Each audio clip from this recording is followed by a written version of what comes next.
Hi everybody. I wanted to show you my water clock, which is done and up and running. So the first thing that we can talk about is the Shishi-Odashi. And as it fills, the balance will be such that it eventually tips just like that. And you see what happened there is that the water level in this minute tube went from 6 to 8. So the next time that happens, it will go up to 10 minutes. It will cause the water to overflow on this side of the tube, and that will create a siphon which empties this entire minute tube. And as this water siphons out of that tube, it will pass through this Y joint, or go past this Y joint, and continue down all the way into the lower reservoir. But as it passes this Y joint, Bernoulli's principle will tell us that we will get a lower pressure in this back tube, and that low pressure, let's watch it go. We're going to watch this water come up here. And there you go. So as that water rushed past this Y joint, it created lower pressure.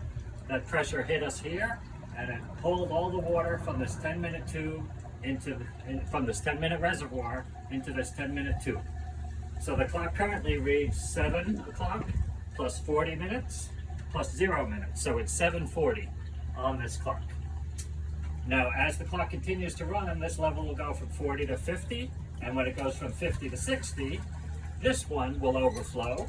Similarly, creating a siphon, all of this water will drain. We'll get a vacuum back here, and that vacuum will pull here, and it'll pull all of the water out of this 1 hour reservoir into the 1 hour tube. So it will go from 7 to 8. So that's how it works. The rest of the clock, I already mentioned the lower reservoir. I've got this little siphon tube here that connects the lower reservoir to my pump reservoir. So I've got an electric pump in this reservoir here. You can see it pumping this water up to the upper reservoir. There goes another dump of the Shishi-Odashi. So we are now at 7:44. So the water in the upper reservoir, as it fills up that reservoir, it eventually overflows and comes back down here and into the lower reservoir. So the upper reservoir is always staying full at a constant level, which results in a constant pressure through that needle valve and a constant flow rate into the Shishi-Odashi. So I've got it running very quickly right now for the video, but I can close that needle valve such that this fills up at exactly 2 minutes and puts the 2 minutes water into the minute tube. And then the last part of the clock, I've got one more needle valve that controls the flow into this 10-minute reservoir. And that could run very slowly. That just needs to fill up every 10 minutes. And as that one overflows, it fills up the 1 hour reservoir. And when that gets full to the appropriate level, it overflows and goes back into the lower reservoir. So that I always have the same amount of water in these two reservoirs so that I get just the right amount into the tubes when the clock goes. So let's sit here and watch one more dump. And you'll see when this one goes, a little bit of water overflows here. Just a little bit, but that's okay. And now we're ready that the next time it'll cause the siphon. All right, so we'll come back when the clock reads 11:58, and we'll see the whole thing empty, which is pretty exciting. So we'll see you in a little bit.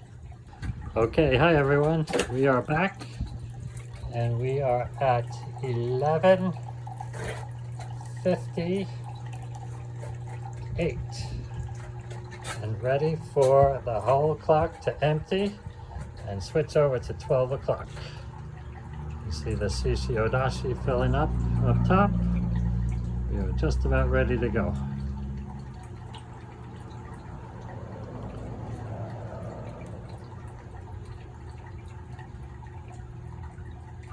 There it goes. The minute tube flushes. 10-minute tube flushes.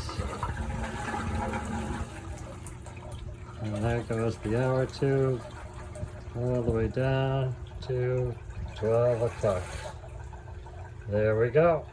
12 o'clock and ready to keep going.